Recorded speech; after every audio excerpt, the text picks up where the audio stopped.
Best mid laner and jungler in Europe right now, honest answer. I would say Caps, and individually I would say Selfmade. In terms of the overall team play, I would give it to Jankos myself, but I think that one of the reasons why that answer comes is because I don't think any team is particularly good around playing around junglers. I talked about Selfmade about this, actually. You know, when Kalista top was meta, we didn't play Kalista, right? And I said that the only time I will ever want to play Kalista is if I can use Kalista to gain an advantage other than a lane advantage, because sometimes it's not possible. Let's say you lock in Kalista first pick, enemy goes something that has a lot of mid lane priority just to protect their top laner and scale, right? And they don't do anything, they just make sure they scale. Let's say they play Ornn top into Kalista, or Maokai or Malphite, and you're sure you're 40 CS up, but this isn't going to amount to much in the long term, right? So for me, I would like to play a champion like Kalista top if I had a plan B, which is demolish the enemy topside jungle. I told Selfmade I wasn't good enough to do that, and it would take us a lot of time to practice and learn that, to demolish the enemy top side of the jungler, basically, right? Demolish the jungler. If you can't break the enemy top laner because the jungler is covering, you should make the jungler bleed. That's my look on the game.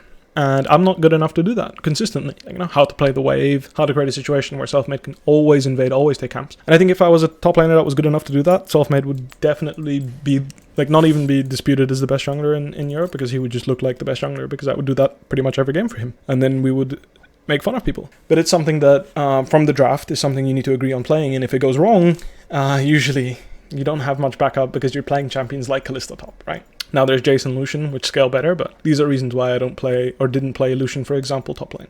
How many top laners do you think can do what you mentioned? Any top laner can do it. It's a matter of doing it every single game consistently. You mentioned that Wunder was the best top laner in Europe.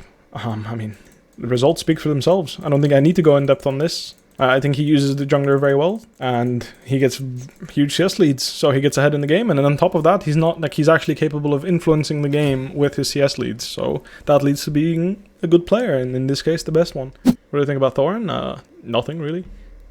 He has his opinion, I have mine. He disagreed. He got mad that we had different opinions.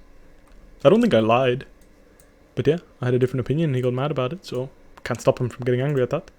Quick summary on Worlds. I think I played pretty alright. I think I could have gotten more out of Worlds, and I feel pretty responsible for not getting more out of Worlds. Especially the best of 5. I feel like I could have done a lot more from a vocal perspective, telling my teammates the approach to the game I would like us to take. And what I mean by that is, like, simply, like, you know, when we took a fight bot and we fell behind and then we got back ahead. But the thing is like, the biggest issue is that we made a lot of plays without Selfmade, Oscar involved. And I feel like I can always be vocal in the idea of, guys, we don't need to do that. Let's just back up and play safe. Like, let's wait until Oscar gets there and let's fight with him. I think that's a job I could have done much, much better. Because I was playing Ornn and I was just spectating, so yeah. Respect my humility? I don't think I'm humble. I think I know exactly where I'm at, and I think a lot of people assume that to be humble because I don't estimate myself higher than other people. Again, in my head, I'm the best player in the world. And I'm the only person that's stopping me from getting there, in reality. That's how I've always lived life. It's how I recommend anyone to live life if they want to get good at something. Attributing the responsibility of being the best person or the best player in the world to yourself, more than anything, is the most important thing you can do. Thoughts on Nemesis being teamless? It's unfortunate. I think he's a very strong player individually. Seeing me laughing and screaming in pro games. I don't scream actually, but yeah, I do laugh a lot. I mean, I try to enjoy myself the most. And the thing is the reason why it's harder to enjoy myself, and like, first things first. I only have this at Worlds because I feel like Worlds is a truly enjoyable experience. Playing against international competition, and like, you feel the difference in teams. You know, like, you really feel like everyone plays at a really high level. I think against G2, I think it's one of my biggest mental blocks, and people are like, Fnatic has mental block. I mean, my mental block is like, I don't know, I can't seem to have fun against this team because, like, I don't know why. Like, they're just so, you know, they're so likable, but it's also at the same time, it's so easy to fucking hate these people. Like, Jesus, like, they're smug fucking faces. Like, Jesus Christ, I can't get over it. Which makes me like them, you know, like, when I'm at the point I'm like, oh, I can't even see their faces, you know, like, I can't even look at them straight in the eye and be like, fuck these guys, like, fuck that, honestly, like, I really can't, you know, but they're really nice people, and they're very good at League of Legends, so I just get over it, you know. But it's every time you lose against G2 and you see, like, you don't even have to see their faces. You think of Wunder's face, Perks' face, Caps' face, and you're just like, oh, fuck me, like, I'm already triggered, you know. I can't. I'm already triggered. It's too much. Like, even right now, I'm getting tilted. You know? Just thinking about, nah. Just leave. Just get me out. From all top laners, who impressed me most? Bin played very, very well. He was the only top laner that consistently made fun of me, and I was very sad. King Bin. Literally named himself after a trash can. And I got murdered by him. He made fun of me in every scrim. It was so sad. And it was always like me greeting as well. You know, it was like, I know how to win the matchup, but because I misplay like a small thing, he would pick like Jax into Renekton, you know, and I'm like, what is he talking about? You know, like, this guy's stupid. Why would you pick that matchup? And then there's like a small mistake I make, and then I'm 0-2, and then like, and then in the same game, I kill him, and it's like 1-2, and I'm like, see guys, see. But everyone's like, yeah, let's just ban Jax if you like Insooning, and I'm like, oh, you're probably right. I couldn't even argue. Like, the guy was too good. Do I think Rekkles was the best carry at Worlds this year? If you mean overall carry, then no. But if you mean bot lane carry, then yes. Actually, Ghost is pretty good too. It was pretty close, I would say. Pretty close. I think tanks are too powerful because their damage option is also a very good tank option. So for me, tanks have always been like the thing with Sunfire being a damage option as a tank item has always been the reason why tanks are OP or played at all. Because tanks don't scale. So they need their first item to be an item that makes them tanky, but also deal damage. Because if it doesn't deal damage, then their base damages aren't oppressive enough by themselves. Some tanks do have that trait, sure. I'm not saying that they all don't. Like Shen is an example. His base damages are too oppressive baseline. However, a lot of champions, like for example Maokai, after significant nerfs, he needs Sunfire Cape in order to be oppressive. And that's their spike, their 1 and 2 item spike. In League of Legends, this is how tanks are balanced. 1 and 2 items, they're OP as fuck, and 3 to 4, they're useless because penetration items just completely ruin their life. So for me, like, there would need to be a complete overhaul of the armor penetration / magic pen system, and then how tanks are being built for me to feel like tanks would actually play the way I want them to play, which is for me, if I'm playing a tanky character, I'm thinking, like for example, if I'm looking at other games like World of Warcraft or other MMORPG where you have tanks are usually characters that actually need to be geared the most. You know, like if you have no gear, tanks suck. They can't take damage. Mitigation is something that only gets, like, you don't need insane gear to be a tank, but to be a good, strong tank, you need insane gear. And this is, from what I understand, for example, in World of Warcraft, tanks get geared first. And this is how I would like tanks to be in League of Legends too. I would want them to be raid bosses. But I want them to be raid bosses late game. I want them to have to build a lot of items and get through a rough early game to be really tanky. Whereas right now, it's like levels 1 till 7, you eat shit, then you finish Balmy Cinder, and then you make someone eat shit because your base damages are too stupid because of the item. Not even because you're a champion, because Balmy Cinder synergizes too well with your kit, usually. And then you finish Sunfire, and then you're absolutely disgusting. You know, there's some tank counters, and this is the thing, right? Tank counters are counters in the idea of Balmy Cinder isn't enough to beat them. So like, for example, Darius and Aatrox, Balmy's isn't enough. But once you have Sunfire, it's enough. You'll make fun of them anyway. And then you're gonna eat shit for the rest of the game after 3 and 4 items, because penetration came in, people started building Black Cleaver, Lord Dominic's, or Cyrilda's Grudge, or whatever it's called, and then you're useless again, and that doesn't feel very good for me at all. That's not why I enjoy playing tanks. I enjoy playing tanks to be tanky, and I don't like the idea that tanks are really OP early on, and then are useless. I don't like that one bit. That's why tanks are played in jungle, by the way. Like Sejuani, for example. She farms until level 4, gets all her spells, and then her ganks are really good, and then she hits level 6, and her ganks are really good, and then she's really good until she's not. Why do pros constrain themselves to small champion pools? Because consistency is all that matters in professional play, and having a smaller champion pool can only increase said consistency. I believe this is why professional players like having small champion pools.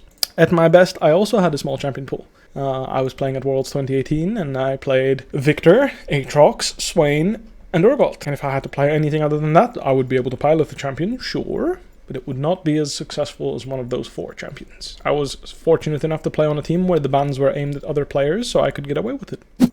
Could I see myself as a coach? Sure. I see myself as a coach to the current players I'm playing with. I like to think of myself being able to help them at playing the game and improving their view on the game, which is exactly what a coach does. Not everything. Coach has more responsibilities, but part of the coaching job is something that I like to hold myself responsible for.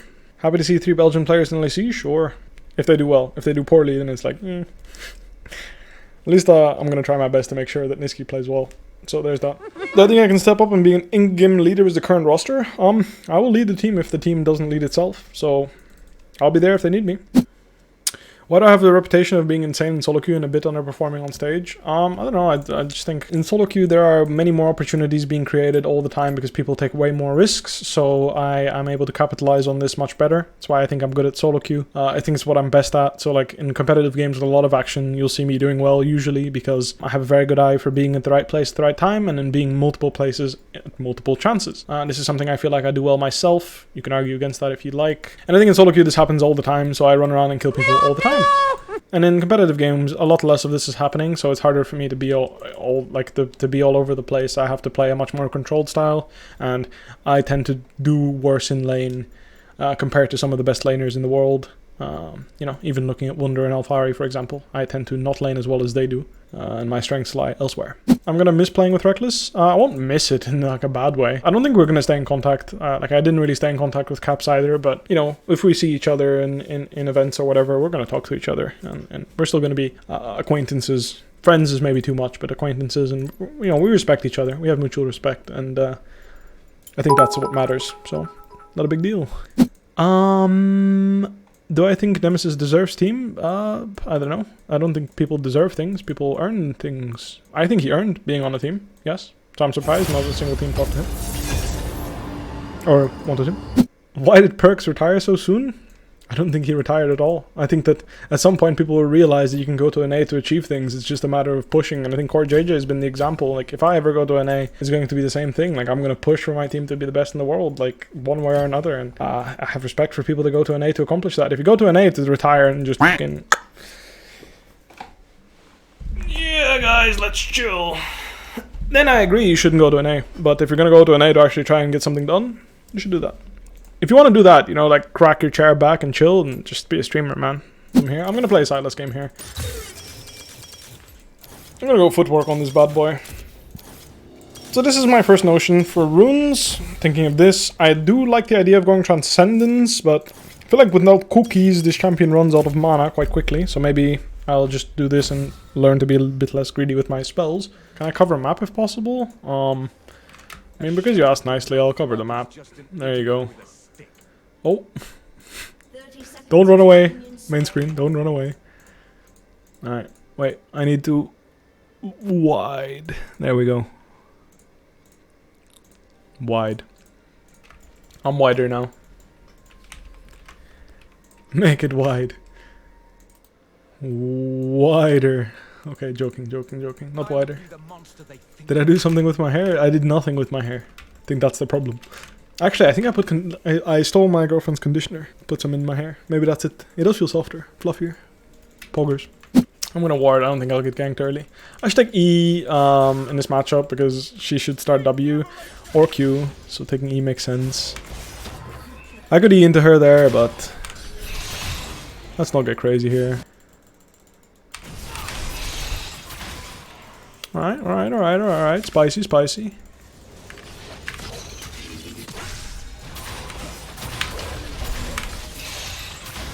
Perfect trade there. Which there is anyway, I guess.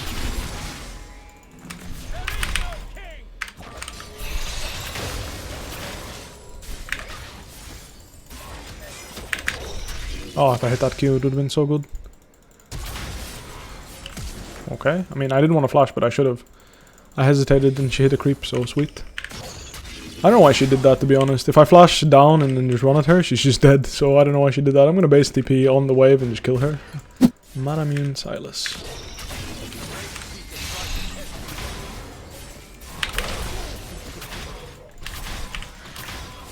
Well, her base damage is a bit broken, isn't it? Not a problem, not a problem.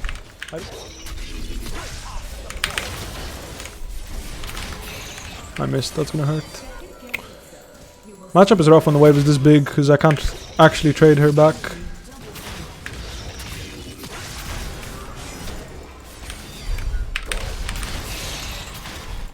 Can maybe kill here if I hit Q. Nope. It wouldn't have been enough anyway, I needed 3 points at least. I'm gonna look for a solo kill here for sure.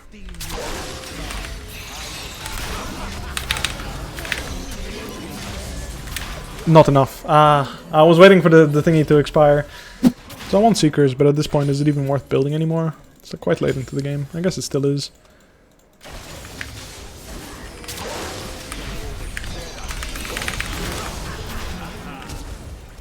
Dodge? He doesn't have cleaver.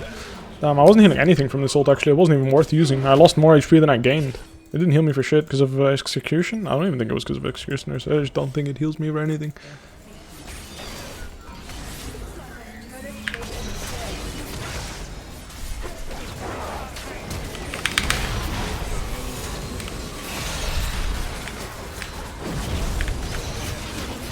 Sweet. Let's push the wave in. And we're good. We're getting one shot the turret because Ziggs is here.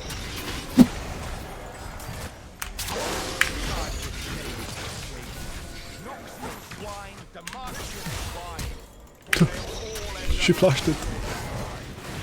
I don't know, this guy is trying to play so aggressive. Kindred. Don't mind it, I guess. Just scary with no ult. She's fearless.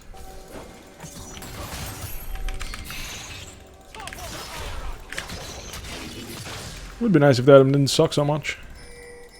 Had a little bit more range.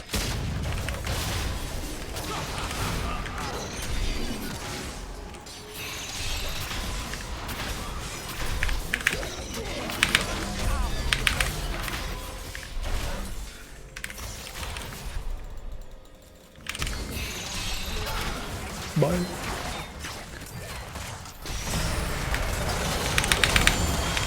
Nah, exhaust.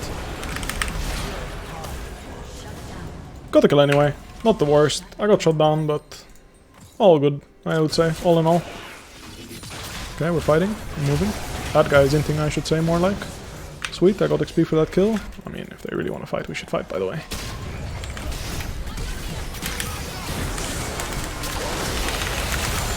I don't think this deals damage, by the way. Yeah, need to play with Kindred, that's why I was kiting back. I think this is doomed. Time to run.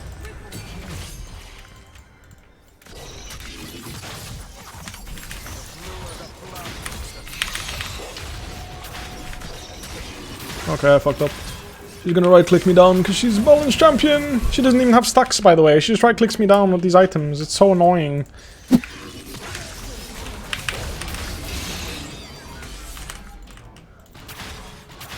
Could have maybe committed all in there and ulted, but I did not. All ability strikes, so we'll see.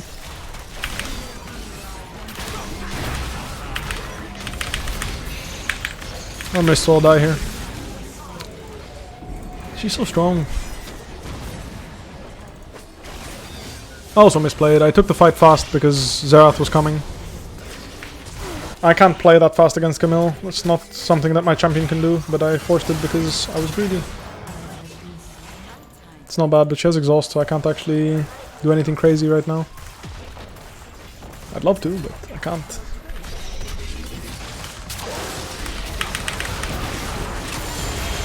I missed mine, so I die.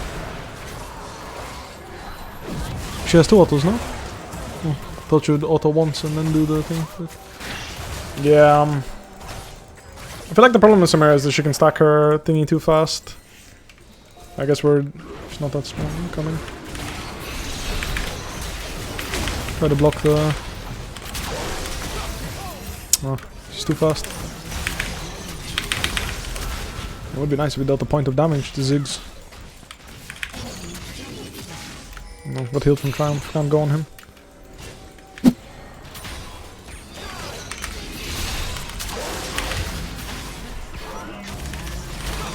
Can't win. Think. Ooh. So much damage actually. For my basics. Crazy. How much did it do? 530? Not bad for a kill. I'm too low to participate here, unfortunately.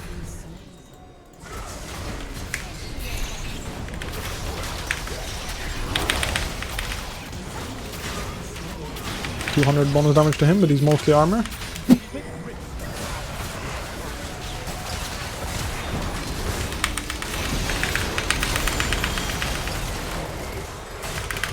Huh? Why did she commit for the thresh instead of just finishing? Like, had she just immediately went on Samira, it would have been such a free play. But this guy, like, he used tunnel vision so hard on thresh for some reason. Nah, the only reason it was a potential multi-kill is because Kindred decided to kill Thresh instead of just kill Samira for free. She was griefing really hard, but he had to pay attention. It's fine anyway. Not a big deal. It seemed pretty good. I only fought 3 champions and I did 1100 damage, so that does seem like quite a bit. Maybe I need to reconsider this item. I think not having any ults this game was definitely one of the reasons why my champ wasn't so good. Obviously it didn't help that our AD was 0 and 10. Could have played well, it's just that fight he definitely needed to turn and hit the Samira. Yeah, I wasn't very useful this game, it was my bad. I could have carried this game. 25 Samira should kill everyone? Not when she plays like that, no, absolutely not. If you think that, then you don't have any idea of how the game should be balanced. She should kill your whole team if she gets set up in a team fight and wins through good gameplay, but just walking up to 4 people and winning, that should never be a thing. I don't know if Samira's dead or not. We'll figure it out. We'll see.